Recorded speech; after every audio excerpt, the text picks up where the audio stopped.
Hello everyone, welcome back to my channel TR learners.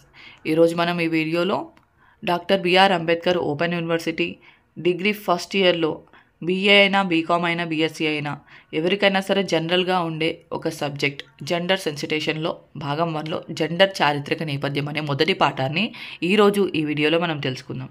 ఇక్కడ మనకి విషయక్రమం ఉంటుంది, అంటే ముందు లక్ష్యాలు ఉంటుంది, తర్వాత పరిచయం, తర్వాత జెండర్ భావనలు, జెండర్ పాత్రలు, సంస్కృతి సంప్రదాయాల ప్రభావం, భారతదేశంలో యుగాల వారీగా మారుతున్న స్త్రీల పాత్ర, ఇంకా దాని యొక్క సారాంశం, అంటే ఈ పాఠం మొత్తం యొక్క సారాంశం. మీ అవగాహన పరీక్షించుకోండి అని చెప్పేసి మాదిరి జవాబులు కూడా ఇచ్చారు, ప్రశ్నలు జవాబులు ఇచ్చారు. తర్వాత మాదిరి పరీక్ష ప్రశ్నలు, అంటే ఎగ్జామ్లో వచ్చే ప్రశ్నలు, ముఖ్య పదాల అర్థ వివరణ. ఇంకా మనం దీని గురించి ఇంకా ఎక్కువగా తెలుసుకోవాలనుకుంటే ఏం గ్రంథాలు చదవాలి, అంటే ఏం పుస్తకాలు చదవాలి అనే దాని గురించి ఈ విధంగా మనకి పాఠం అనేది ఉంటుందన్నమాట. ఫస్ట్ మనం లక్ష్యాలు చూద్దాం. ఈ పాఠం చదివిన తర్వాత మనం ఏం తెలుసుకుంటాం?